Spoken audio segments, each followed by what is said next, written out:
예전에 대학을 다닐 때 전철을 타고 학교를 다녔는데요. 그때 그런 일이 있었습니다. 낮 시간에 집에 가는데 지하철에 앉아있는데 옆에 계신 한 분이 저에게 복음을 전하는 거예요.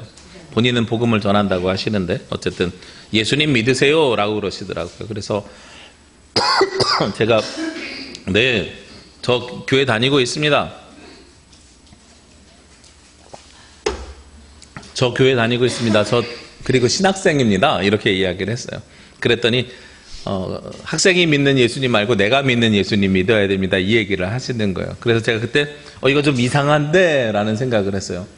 왜냐하면 우리가 믿는 예수님이 모두 같은 한 분이셔야 되는데 본인이 믿는 예수님하고 제가 믿는 예수님이 다른 거잖아요. 저는 나름대로 정규 신학교를 다니고 있고 그걸 공개했음에도 불구하고 학생이 믿는 예수님과 내가 믿는 예수님이 다릅니다. 제가 생각할 땐 2단 아닌가 하는 생각이 했습니다. 그리고 그날 이제 대학로에서 약속이 있어가지고 전철에서 해화역에서 내렸어요. 내렸는데 한 여자 청년이 저에게 오더니 인상이 좋아 보이시네요 이러더라고요. 그래서 예 고맙습니다 이랬더니 그 다음에 바로 하는 이야기가 도를 아십니까 이러고 물어봐요. 그래서 제가 어떻게 대처했냐면 도를 아십니까 그러길래 예수님을 아십니까 이렇게 대처를 했어요. 그랬더니 잠깐 시간 내서 제 얘기를 들어주실 수 있습니까? 그래서 그러면 제가 듣고 나서 제 얘기 들어주시겠습니까? 이랬더니 저쪽으로 가서 잠깐 우리 도에 대해서 이야기하시죠. 그럼 예수님도 이야기하시죠. 그랬더니 아니 그런 얘기를 하는 게 아니잖아요 하면서 화를 내기 시작하더라고요. 그러면서 됐어요 이러면서 가시더라고요. 이런 상황들을 놓고 보면서 어떤 생각을 했었냐면 우리가 인정하든 인정하지 않든 이 대한민국이라는 나라가 어떤 나라이냐면 종교가 다원화되어 있는 사회다. 그러니까 우리가 믿는 하나님, 유럽이나 아니면 서구의 나라처럼 국교가 정해져 가지고 우리 모든 사람들은 다 기독교인입니다 하는 게 아니라 종교의 자유가 있고 어떤 종교를 믿든지 상관이 없고 각자 자신들의 종교적 신념과 방향성에 따라서 신앙생활을 하고 있는 거죠. 그러면서 저도 제가 믿는 하나님이 있고 그 사람들도 그들이 믿는 예수님이 다르니까요. 어쨌든 다른 예수님이 있고 다른 종교들이 있다는 것을 우리가 인정해야 되는 거죠. 제가 종교다원주의 모든 것에 구원이 있다라는 말씀을 드리는 게 아니라 우리가 이야기의 시작을 모든 대한민국에는 많은 종교들이 있다 하는 것을 가지고 전제로 시작해야 된다는 사실입니다. 우리나라에 굉장히 많은 종교가 있습니다. 그리고 우리나라는 굉장히 종교심이 높은 나라입니다. 인구 센서스 조사를 5년마다 한 번씩 하거든요. 아마 내년에도 할 것 같아요. 제가 통계청 사이트 들어가서 그 자료를 찾아봤더니 우리나라의 절반 이상이 종교를 가지고 있는 사람이에요. 그러니까 우리나라는 다른 나라보다 종교심이 꽤 높은 나라에 속합니다.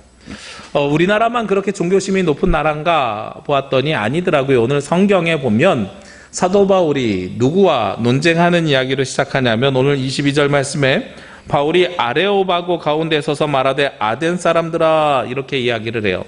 여기서 아덴이라고 하는 것은 아테네, 우리가 흔히 이야기하는 아테네를 이야기하고 아레오바고라고 하는 것은 아테네 사람들이 당시에 모여가지고 논쟁을 하거나 쟁론을 하거나 도덕 종교를 가리키는 신전회당 이런 것을 아레오바고라고 합니다. 그러니까 거기에 사도 바울이 서가지고 아테네 사람들에게 이야기하는데 뭐라고 이야기하냐면 너희를 보니 범사에 종교심이 많도다 하고 이야기하는 거예요. 너희들이 범사에 종교심이 많아 종교를 많이 믿고 있는 것 같아 하고 이야기하는 거죠. 우리나라의 상황과 굉장히 똑 닮아 있습니다. 한국이 아까 말씀드렸던 것처럼 각자 믿는 자기들의 종교가 많이 있지요. 그런 것처럼 여기에서도 종교가 많다라고 이야기하는 것입니다. 사실 오늘 사도 바울이 아레오바고에 쓰게 된 이유가 있습니다. 사도 바울이 16절 말씀에 보면은요, 바울이 아덴에서 그들을 기다리다가 그 성에 우산이 가득한 것을 보고 마음에 격분했어요. 바울이 있던 그 동네에 우상이 많아가지고 그것이 속에 화가 나기 시작한 거죠. 그래서 사도 바울이 누구에게 먼저 이야기를 하기 시작했느냐 보니까 17절 말씀에 회당에서는 유대인과 경건한 사람들과 또 장터에서는 날마다 만나는 사람들과 변론하니, 사도 바울이 회당에서 유대인들에게 그리고 만나는 사람들에게 이미 교회를 다니고 있는 신앙인들에게 이야기를 시작한 거죠. 그래서 이 도시가 왜 이래? 이 도시가 왜 이런 이야기들을 하고 있어? 왜 자꾸 다른 종교를 믿는 사람들을 하고선 이야기를 하기 시작하는 거예요. 우리가 전에 다녔던 있었던 동네하고 전혀 다른 동네야 라는 걸 사도 바울이 이야기하기 시작하는 거죠. 그런데 그 사도 바울이 이야기하는 것을 누가 전해 들었냐면 오늘 18절 말씀에 어떤 에피쿠로스와 스토아 철학자들, 이 에피쿠로스하고 스토아라는 이름을 여러분들이 고등학교 윤리 시간에 아마 들으셨을 거예요. 서양 철학에서 에피쿠로스 학파, 스토아 학파 시험에 나오는 거예요. 그래서 어느 철학자가 에피쿠로스 학파에 속하고 어느 철학자가 스토아 학파에 속하고 이런 이야기들이 나오거든요.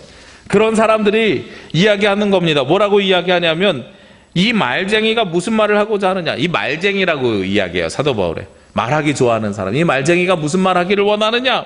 그러면서 사도 바울을 뭐라고 이야기하냐면 어떤 사람은 이르되 이방신들을 전하는 사람인가 보다.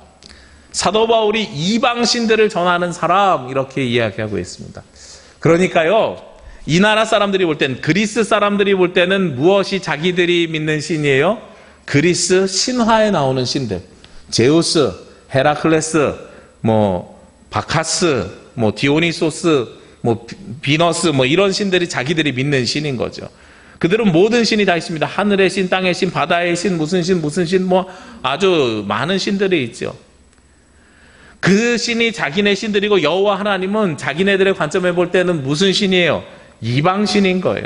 우리나라도 비슷한 일이 있었습니다. 우리나라가 참 놀라운 나라인데요. 우리나라의 학자들이 중국에 가서 무엇을 만나게 되냐면 성경을 만났습니다. 성경을 만나고 그걸 읽다 보니까 너무나도 좋은 내용들이 많은 거예요. 그래서 그 책을 들고 들어와서 우리나라 사람들끼리 모여가지고 성경을 읽기 시작했거든요. 그때는 사람들이 그걸 성경이라고 생각하고 읽은 것이 아니라 서양 학문을 기록해낸 책인 줄 알고 서학이라는 이름으로 그 책을 읽었어요. 그랬더니 서학을 하는 사람들이 많아지니까, 그리고 나중에는 그것이 천주교, 나중에는 기독교가 되면서 예수님을 믿는 사람들이 많아지게 되니까 우리나라 사람들이 무슨 이야기를 하냐면 저거는 이방에서 들어온 학문이야. 그러니까 우리가 무엇을 일으켜야 된다 그래요? 동학을 일으켜야 된다고 하죠. 그래서 전봉준으로 하여금 동학으로 일으켜서 동학이 하나의 종교를 만들려고 했었습니다. 그것이 나중에 천도교로 변하기도 했죠. 아마도 3.1운동이 있었을 때만 해도 기독교와 천도교가 중심이 되었었습니다. 그래서 민족 대표 33인 중에요, 절반이 기독교인이고 절반이 천도교인일 만큼 많은 천도교인들이 서학의 사상을 받아들여서 우리 것으로 체화하자 해서 동학을 만들었던 것 같아요. 이런 상황이 무엇이랑 굉장히 비슷합니까? 오늘 말씀에서 그리스에 있는 사람들이, 아테네에 있는 사람들이 오히려 사도 바울을 이방신을 전하는 자라고 이야기하는 것과 똑같은 거죠. 그런데 이들이 마음속에 무엇이 생겼냐면 그 이야기가 무슨 이야기인지 한번 들어봤으면 좋겠다 하는 생각이 들게 된 거예요. 그래서 그들을 초청해서 듣게 됩니다. 그래서 오늘 말씀에 22절부터 사도 바울이 아레오파고에 서게 된 것이지요. 제가 5월 달부터 우리가 말씀을 전하는데 어떤 말씀을 전했냐면 사실은 어떤 하나님이 아니라 이런 하나님으로 우리가 하나님에 대한 관점을 바꾸자 하죠. 오늘 제목이 길어가지고 함께 하시는 하나님으로 이렇게 짧게 제가 제목을 적었는데 원래는 멀리 계신 하나님이 아니라 우리와 함께 하시는 하나님으로 우리가 하나님에 대한 관점을 바꿨으면 좋겠어요. 이 이야기를 하기 전에 우리와 함께 하시는 하나님이 도대체 우리와 어떻게 함께 하게 되었는가? 오늘 성경에 보니까 사도 바울이 종교심이 많고 이방신 취급을 받는 그곳에서 무엇을 전하면 복음을 전하더란 말이죠. 이들이 복음을 전하는데 복음을 전하는 가장 기본이 무엇이냐? 상대방으로 하여금 사도 바울의 이야기를 듣고 싶다 하는 것으로 바뀌게 됐어요. 제가 아까 지하철 이야기를 했죠. 지하철에서 이단을 전하는 분을 만났고요. 그 다음에 도를 전하는 분을 만났어요. 근데 이 둘은 다른 종교니까 그렇다고 칩시다. 그런데 지하철에서 잘 만나는 분들 중에 하나가, 그리고 명동 입구에 가면 서울에 항상 서 있는 분이 있습니다. 빨간색 십자가 들고요, 예수천당 불신지옥 들고요, 그리고 걸어다니면서 예수천당 불신지옥을 외치면서 다니시는 분들이 있어요. 믿지 않는 분들이 저에게 항상 그런 질문을 합니다. 제가 목사인 걸 알게 되면, 목사님 그런데요, 왜 길거리에서 예수천당 불신지옥 들고 다니는 사람들은 왜 저러고 다닙니까?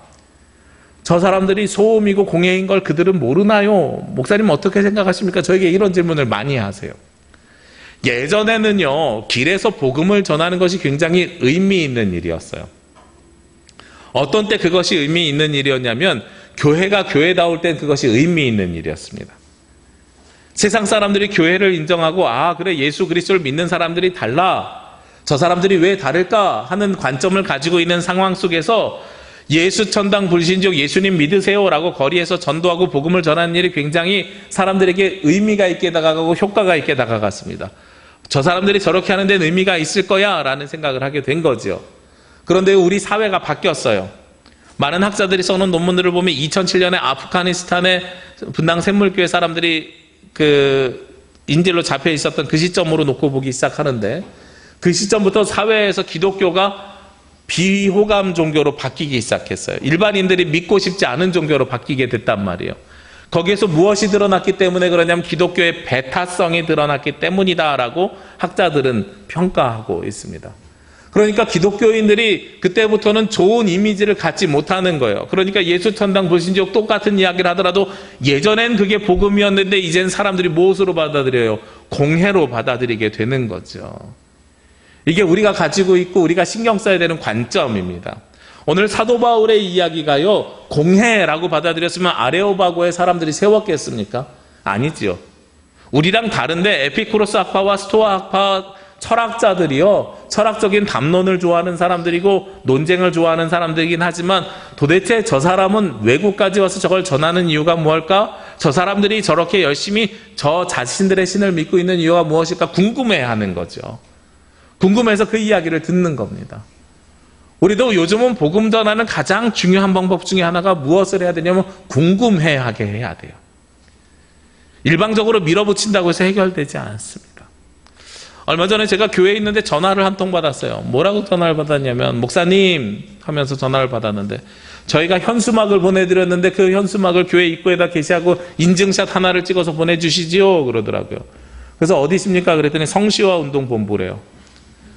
내가 성시화 시키는 것에 반대는 하지 않지만 이런 식의 행정 운영은 반대합니다라고 제가 말씀을 드렸어요. 그러면서 왜 본인들이 임의로 현수막을 보내고 인증샷을 찍어서 보내라고 하십니까? 저는 이런 방법에 동의하지 않아서 찍고 싶지 않습니다. 현수막 그냥 내버려 두면, 사실 우리 교회가 그 현수막 밖에다 걸 데도 없잖아요. 그죠? 내버려 두면 쓰레기가 되니 회수해 가십시오. 제가 이런 말씀 드렸거든요. 지난주에 보니까 저희 노회의 모든 교회가, 우리 남부교회를 제외하고 모든 교회가 전도지를 다 받았다 그래요. 거기서. 우리 교회는 제가 그렇게 전화했더니 보낼 생각을 안 하는 것 같아요. 제주에 460개 교회가 있는데 우리 교회만 오지 않았어요. 개인적으로 제가 어떻게 생각을 하고 있냐면, 상대방하고 소통해야 되거든요. 예수님은 소통하고 대화하고 말씀하셨습니다. 말씀이라는 것이 그냥 앉아서 너네 내 얘기 들어라고 이야기하신 게 아니에요. 예수님이 그들이랑 소통하고 대화하고 그들의 이야기를 들어주시길 원했고요, 그들의 이야기를 하면 예수님이 아 그래 하나님의 뜻이 이런 거야 하고 말씀을 해주시길 원한 거예요. 이게 예수님의 방법이에요. 그런데 어느샌가 한국 기독교가 바뀌어가지고 변화돼서 어떻게 되냐면, 좋은 일이잖아, 복음을 위한 일이잖아 이러면 모든 것이 다 용서돼요. 그래서 자기네들이 하면 모든 사람들이 다 거기에 따라야 되고, 따르지 않으면 저거 이상한 교회 아니야? 아마 성시화 운동본부에서 저 이상한 목사라고 생각할지도 몰라요. 저는 이게 또 하나의 뭐라고 생각하냐면 폭력이라고 생각합니다. 내 의견대로 따라오지 않으면 너네 다 틀렸어라고 이야기하는 건 폭력이에요.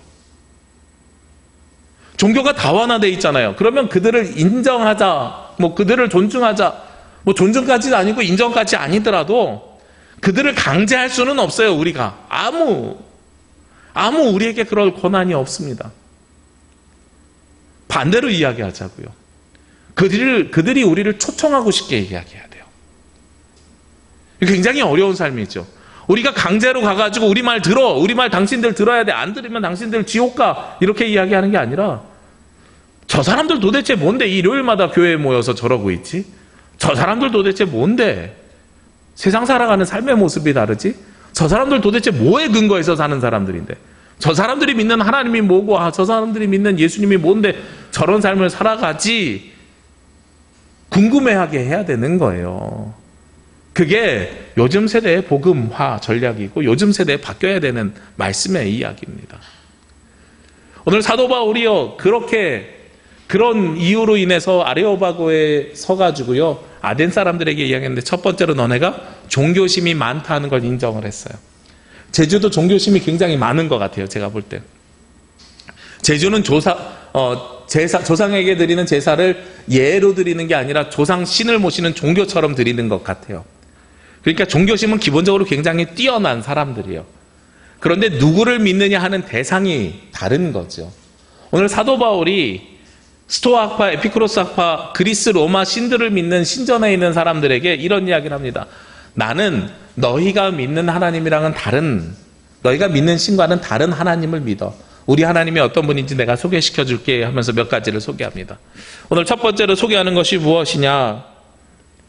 소개하기 전에요. 먼저 말씀을 하나 더 볼게요.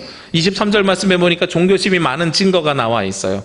종교심이 많은 증거가 뭐냐면 23절 말씀에 보니까 내가 두루다니면 너희가 위하는 것들을 보다가 알지 못하는 신에게 라고 새긴 단도 보았으니 그런즉 너희가 알지 못하고 그것을 내가 너희에게 알게 하리라.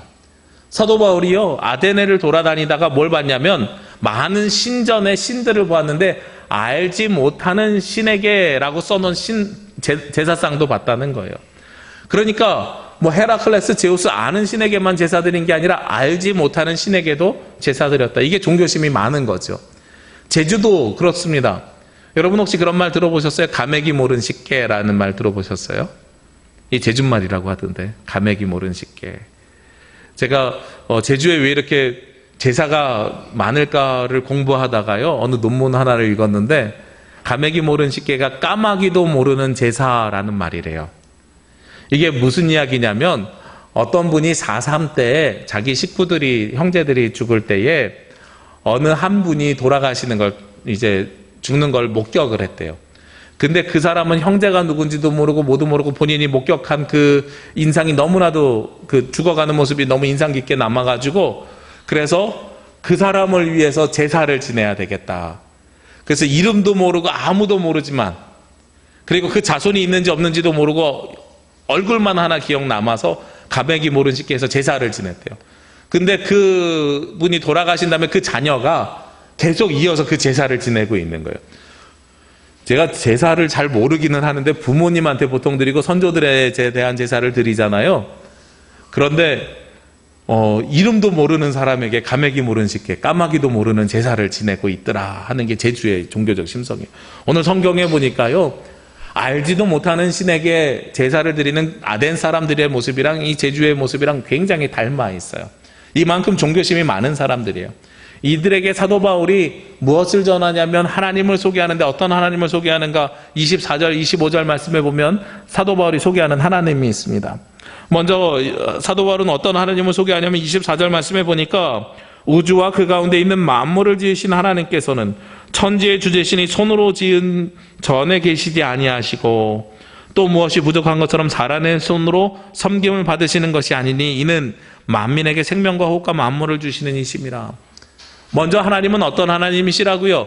사람이 손으로 지은 신전에 계시지 않는 분이라는 거예요. 우리가 손으로 만든 곳에 하나님을 가둘 수 없다는 겁니다. 당시에 그리스 로마에 가보면은요, 제가 아직 그리스 로마는 안 가봤는데 유럽을 돌아다니긴 했어도 언젠가 한번 가보고 싶어요.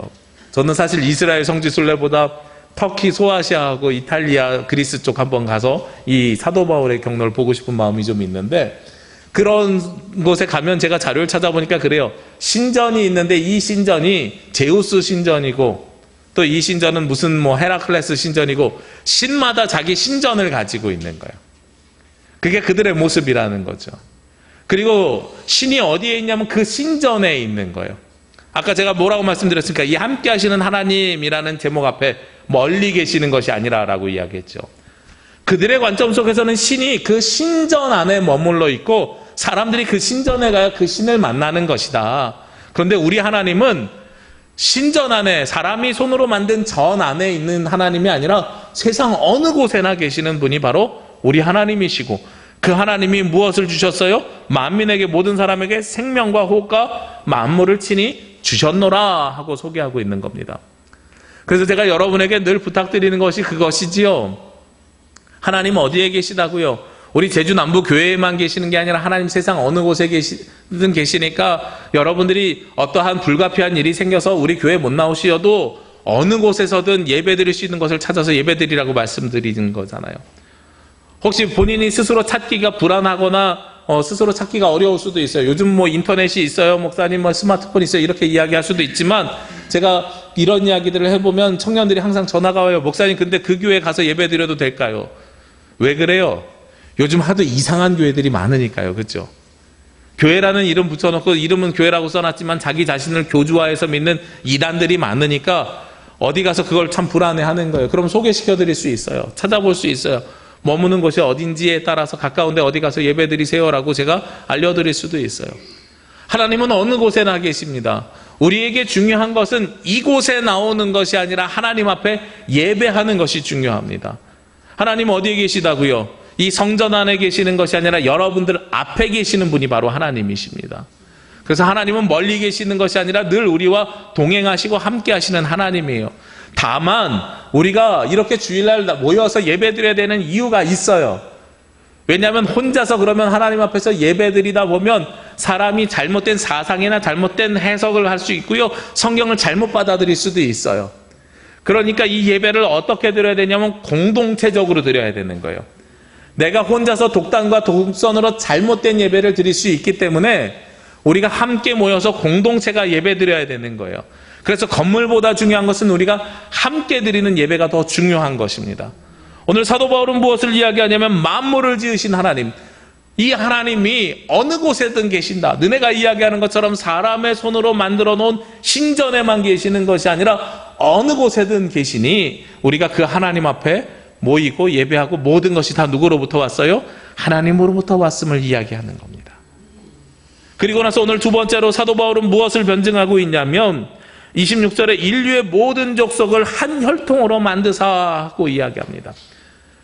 아까 앞에 있는 말씀 봤잖아요. 사도 바울을 뭐라 그랬어요? 에피쿠로스 학파하고 스토아 학파 사람들이 이방인이라고 했죠. 이방인이라고 이방신을 전하는 사람인가 보다 이랬잖아요. 그도 그럴 수 있지요. 사도 바울이 그리스 사람의 관점에서는 이방인이지요. 이스라엘 사람이니까요. 우리나라에서는 외국에서 들어온 미국 사람이나 필리핀 사람이나 이런 사람들이 이방인이지요. 그런데 우리가 필리핀 가거나 미국 가면 우리가 이방인이 되지요. 관점이 다른 거잖아요. 그러니까 그 사람들이 뭐라고 이야기하냐면, 그래? 그러면 그런 신 너네나 믿어. 너네 나라의 신이지 우리나라의 신은 아니잖아. 이렇게 이야기할 수 있는 거예요. 너네 나라랑 우리나라랑 신이 달라. 이렇게 이야기할 수 있어요. 고대는요, 뭐 중세까지도 그랬습니다만 사람들이 전쟁을 하면 나라 대 나라의 전쟁으로 본 게 아니라 신과 신의 싸움으로 봤어요. 제가 그리스도인들이 무신론자라고 그리스 로마에 의해서 처형당했다고 말씀드렸지요. 바로 이런 관점이에요. 그 사람들은 뭐라고 이야기하냐면 우리나라 신과 너네 나라 신이 따로 있다고 생각하는데, 사도 바울이 뭐라 그랬느냐? 아니에요. 사도 바울의 관점은 신이 여러 개가 있을 수가 없어요. 오직 누구 한 분이에요? 우리 하나님 한 분이에요. 너네들이 이야기하는 제우스, 아테네, 제우스니 디오니소스니 헤라클레스니 이런 신은 없어. 그러니까 이 사람은 무신론자 취급을 받았어요. 모든 사람이 한 혈통으로 났다는 것은 창조자가 한 분, 우리 주 하나님 한 분이시라는 이야기고요. 한 분이 창조하셨고, 그리고 그로부터 모두가 시작됐다는 겁니다. 이 한 혈통이 성경에서 이야기하는 누구입니까? 아담으로부터 시작된 거죠. 우리 모두가 한 혈통에서 시작이 됐습니다. 그래서 교회에서는 장로님, 집사님, 권사님 부르는 것보다요, 어떤 게 더 성경적이냐면 형제님, 자매님 하고 부르는 게 더 성경적이에요. 그런데 우리가 형제님, 자매님 하면 괜히 막 이렇게 닭살 돋는 것 같아요. 괜히 간지러운 얘기 같아요. 우리가 그렇게 가까운 사이도 아닌데 우리가 언제 봤다고 형제요, 자매요 이러잖아요. 근데 우리는 원래 한 혈통에서 난 사람입니다. 민족이 다르고 피부색이 다른 게 아니에요. 모두 다 하나님으로부터 나온 사람들입니다. 이게 사도 바울이 이야기하는 두 번째 논증이었어요. 거기에서 끝난 게 아닙니다.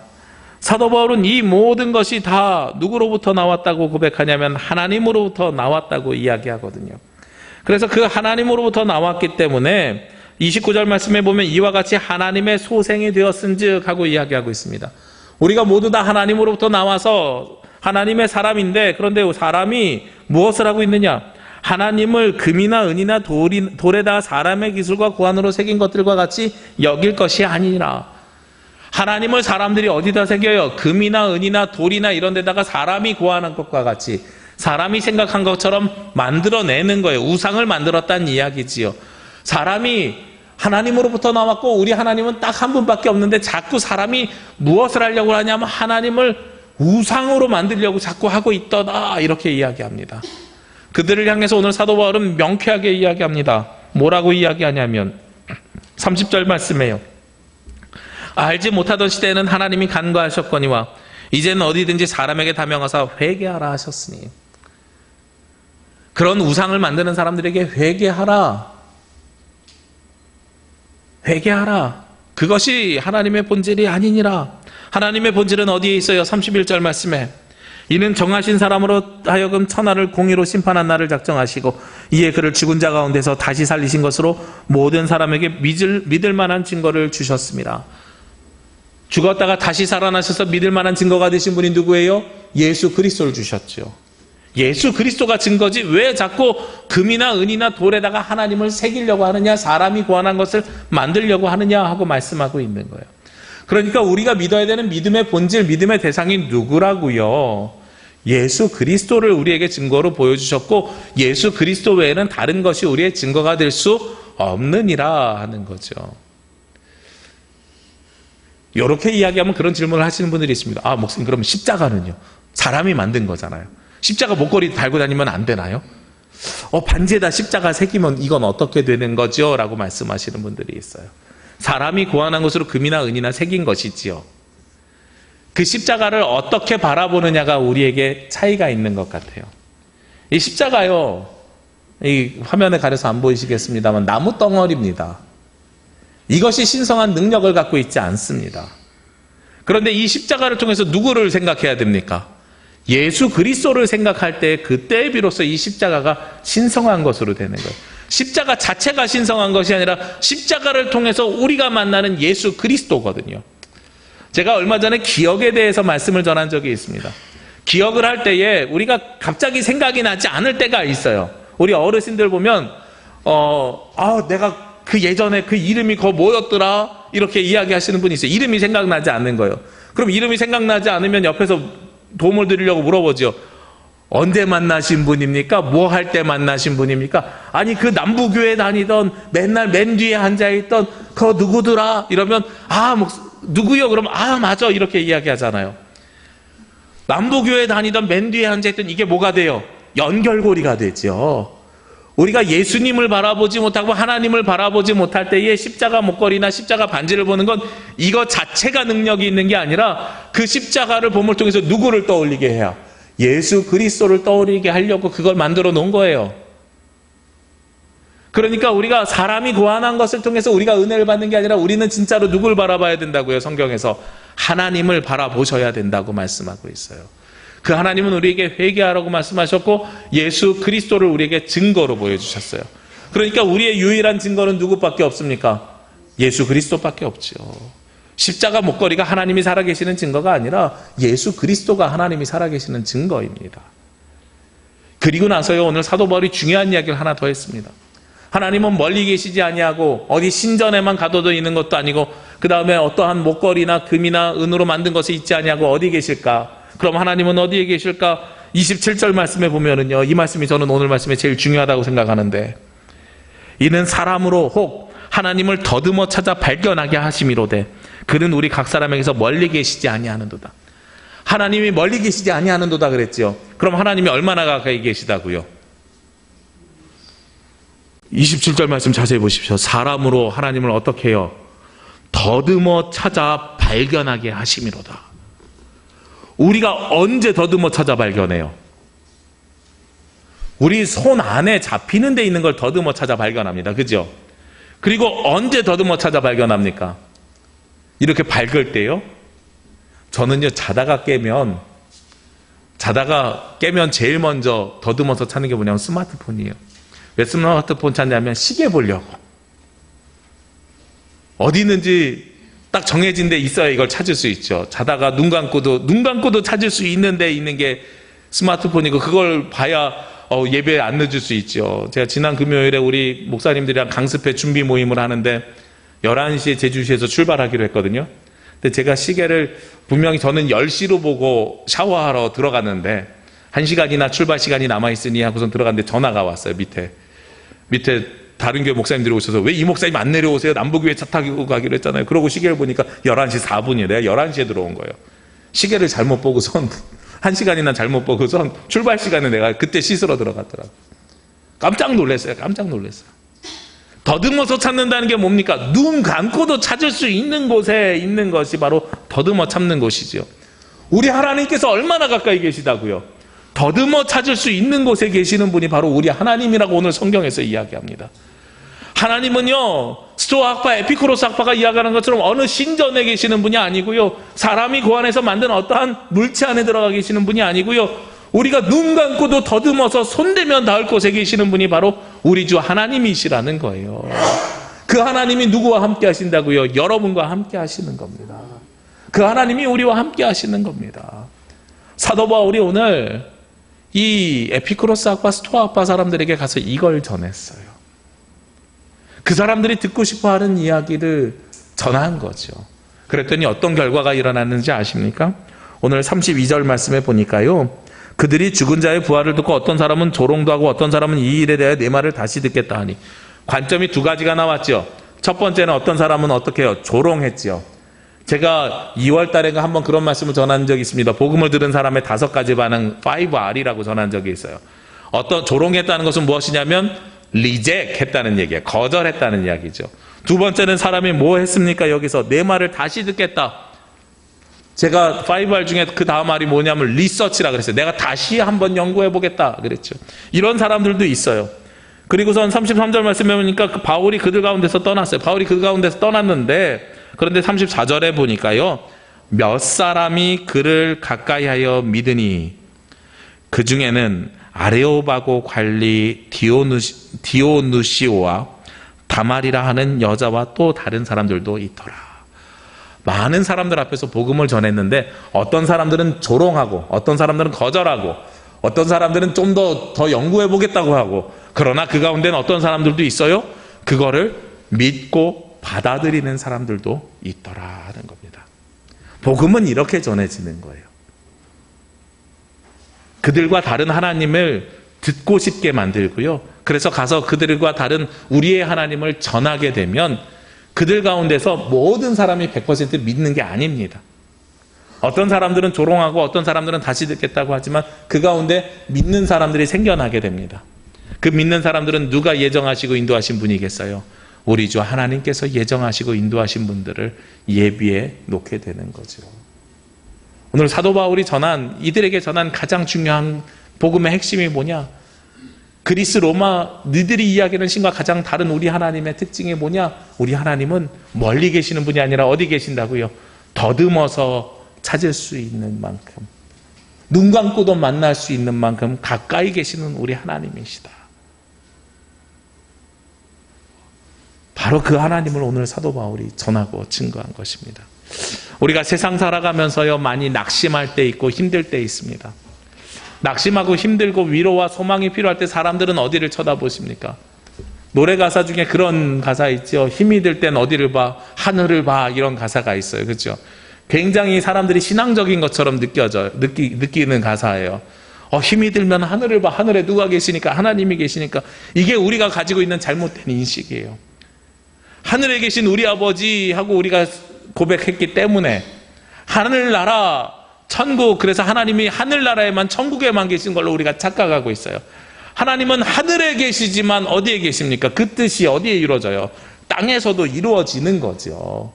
그래서 하늘에 있는 멀리 계시는 하나님이 아니라 그 뜻이 우리 가운데 임재하고 이루어짐을 통해서 우리와 함께 하시는 하나님이 되시는 겁니다. 얼마나 가까이요? 더듬어서 찾을 수 있는 거리에 계시는 하나님. 그러니 우리가 낙심할 이유가 있습니까? 없습니까? 없어요. 속상할 이유가 없습니다. 힘들어할 이유가 없어요. 여러분들이 손만 뻗으시면 주님께서는 그 하나님을 주님께서는 그 손을 잡아주십니다. 얼마 전에 한 분이 저에게 그런 질문을 하셨어요. 목사님, 모든 것이 하나님께서 예정하셨다는데 그럼 우리는 뭘 해야 됩니까? 라는 질문을 하더라고요. 굉장히 중요한 질문이에요. 신학적인 질문이에요. 칼빈의 예정설이거든요. 칼빈은 뭐라고 이야기하냐면 모든 것이 하나님께서 다 계획한 대로 나아간대요. 그래서 우리가 할 수 있는 건 하나도 없어요. 그런데 다만 왜 우리가 그러면 신앙생활 안 해도 하나님께서 구원하기로 한 사람 다 구원하는 거 아닙니까? 이렇게 이야기할 수 있잖아요. 근데 칼빈은 뭐라고 이야기하냐면 우리가 선택된 백성인지 아닌지 모르기 때문에 선택된 백성처럼 열심히 살아야 됩니다. 이렇게 이야기를 해요. 근데 저는 거기보다 칼빈의 예정설을 받아들여서 좀 더 발전시킨 학자가 있어요. 저는 그 예정론이 맞다고 생각하는데 뭐냐면 하나님께서 우리를 선택하시길 예정하셨고 우리를 하나님께서 하나님 나라로 인도하시길 예정하셔서 우리에게 무엇을 뻗어주셨냐면 손을 내밀어 주셨어요. 하나님께서 우리를 손 내밀어 주셨는데 우리가 손을 안 잡으면 그 하나님께서 내밀어 주신 손을 우리가 안 잡으면 우리는 구원에 이르지 못하는 거예요. 근데 그 손을 잡는데 꽉 잡고 뭐하고 할 필요 없어요. 손을 대기만 해도 혈루병 걸린 여인이 예수님의 옷깃만 스쳐도 나음을 얻을 것입니다 하는 믿음을 가지고 우리가 하나님께서 내민 그 손을 잡기만 하면 손을 잡아보세요. 그러면 내 손 안에 다른 손이 있고 다른 손 안에 내 손이 있습니다. 하나님 안에 내가 있고 내 안에 하나님이 계시는 놀라운 은혜가 이루어지게 되는 거예요.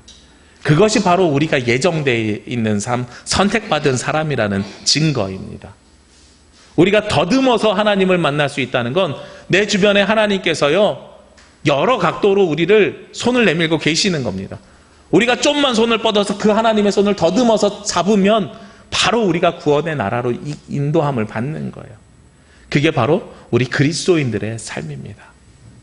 우리가 이 땅에서 살아가면서요 낙담과 낙심, 힘듦, 어려움 누구나 다 당할 수 있습니다. 늘 말씀드리는 것처럼 세상 사람들이 당하는 고통 우리도 똑같이 당합니다. 그러나 그들과 우리가 다른 것은 더듬어서 만날 수 있는, 우리가 더듬었을 때 나의 손을 잡아주시는 하나님이 우리 주변에 계시기 때문에 우리가 다른 것입니다. 그 하나님의 손을 잡고 그 하나님과 함께하는 삶을 살아가는 저와 여러분이 되시기를 주의 이름으로 기도합니다. 기도드리겠습니다. 참 사랑이 되시며 참 은혜가 되시며 참 생명이 되시는 하나님 감사합니다. 하나님께서 우리를 사랑하셔서 우리와 늘 동행하여 주시고 만물이 주님으로부터 시작됨을 믿고 고백합니다. 저희들 그 믿음을 가지고 주변을 더듬어 하나님의 손을 잡기를 원합니다. 하나님, 우리가 주님을 찾아 발견하게 되었을 때에 우리의 손을 붙잡아 주시고 인도하시고 구원에 이를 수 있도록 주님 동행하여 주시옵소서. 이 모든 말씀 예수님의 이름으로 기도합니다. 아멘.